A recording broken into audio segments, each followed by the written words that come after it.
Hi guys, it's Official Luke and I finally decided to do a Draw My Life. So for those of you who don't know, my full name is actually Luke Williams and this is me being born on the 23rd of January 1986. My mum tells me I was such a big baby, 9 pounds and 11 ounces. She said the midwives had never seen such a big baby in all their lives, so they kept coming round to see me and hold me and take it in turns to like feed me my bottle. I can't believe that I was the biggest baby they'd ever seen. That is pretty impressive. So growing up we had a cute home. We lived in a place called Birmingham, which is the second biggest city in the UK, and I lived with my dad, my mom, my older brother of 3 years, me, and then 7 years later popped this bundle of joy, my baby sister. It's so funny, she's 21 years old and I still class her as a baby sister, but we have so much love for each other and we still do. So looking back at my childhood, it was so perfect to me. We had a beautiful house, a beautiful family. We went on adorable holidays, you know, both abroad and in the UK. And like Christmases and birthdays were just always so magical. Like thinking back, I have so many happy memories. Looking back at childhood, I remember the only thing that I didn't like was school. I just hated the thought of being sent somewhere without my mum and dad. Like, why would they send me there? I remember starting playgroup and the cute, kind teaching assistant was so sweet to me. She was like, don't worry, you're here to have fun and play with some friends and she'll be back soon. But I just wouldn't listen to her. And I remember like sitting, looking out the window, watching my mum walk down the street. I was just crying so much. Why would they do this to me? But I remember the really happy day when my mum told me that she was becoming a playgroup assistant.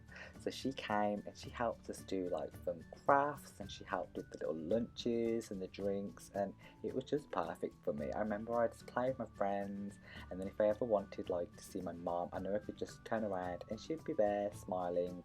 Woohoo! I was so happy.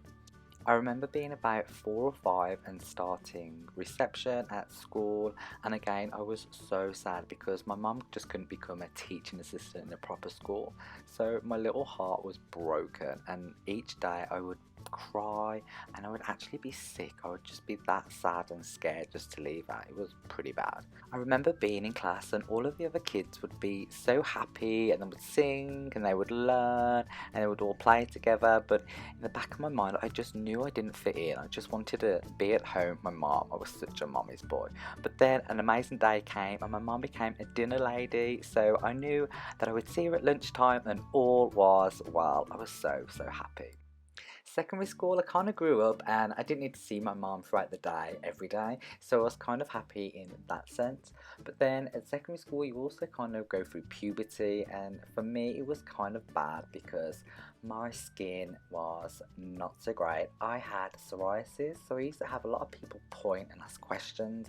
Now, psoriasis is kind of when your skin renews itself faster than it should. So you'd get these like patches, like this red patch is nothing, but when I was little it used to like cover my body and people used to make fun of me all the time.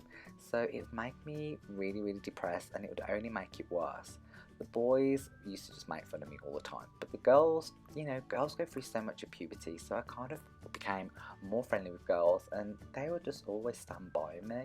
But boys will be boys, and from that the hatred came. So they would call me gay, fag, homo, queer, and again that used to just bring me down as well. Why can't you just hang out with who you want to be and be friends with who you want to be? But the girls were so nice, like they used to look after me and all would stick up for me and say just don't listen to them, and it used to help. I loved the girlfriends. I had so many happy memories with them. So after school, I started college where I studied travel and tourism.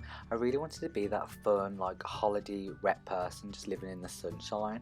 And although my mum and dad did advise me that it wasn't a long-term career, they still encouraged me to do what I wanted, so that's what I did.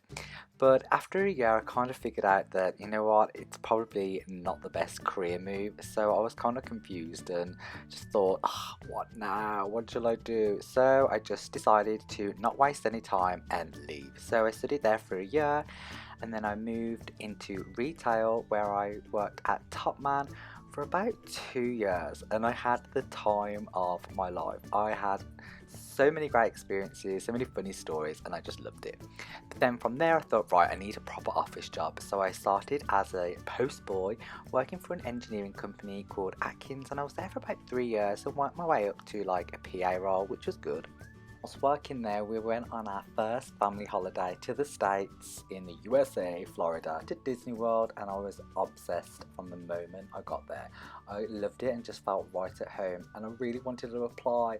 So when I got back, I applied for a job at Disney and they said yes. So from 2008 to 2009, I went over to Florida and worked in Epcot in Disney World, and I had the best year of my life. I met some amazing people who I'm still in touch with today and just had the most amazing magical experience, as you can imagine. Also, whilst there, in my last 2 weeks, I met a really special person, Mr. P, who was also studying there. He was on a 6-month placement, I was on a 12-month placement, and from the moment I met him, I was literally obsessed. My heart just became his. But it was sad because 2 weeks later, I was leaving to pack up and go back home. But with visas being visas, you have to go. So I was so sad, my heart was broken. There I am, packing my bags, leaving and crying. There was a lot of crying involved. But if it's meant to be, it's meant to be, and love is a powerful thing. Even though it was different sides of the Atlantic, it was love and it was meant to be, and we've been together now for just over 6 years, and to me it's just so perfect. I am really lucky, and I am so happy to share my life with someone so special. We now live in Birmingham. We have a cute house, our first house together. And as you know, we have Ribena, Robin, the cute little toy poodle pooch who you guys all adore in the videos. And this is us. We're just happy living in this house. And I'm just really lucky and grateful for everything that we've got. And it's just perfect. People do look at my life and say, oh Luke, you're so lucky, you have such the perfect easy life. And I am lucky now, but it wasn't always that way, especially at school when there was bullies. But life is a journey and you will have ups and downs, but my advice is it does get better. Just smile, show love, and you will get love back. So my life at the moment and going forward is really exciting. I feel that my YouTube channel has really come on leaps and bounds in the last 2 years. I love the quality of my videos and I'm so proud of everyone that is subscribed to my channel. I really do appreciate each and every one of you. I currently work within the NHS within the communications team, and I just love it because tips that I learn at home I can take into my work life, and things that I learn at work I can bring into my personal life, so they just go hand in hand. It's like the perfect combination for me, and I'm so happy and lucky at the same time. So all that's left to say is a huge thank you to each and every one of you who's subscribed to my channel, any of you that has ever commented or liked or shared any of my videos. I really do appreciate each and every one of you, and here is to the next chapter of my journey.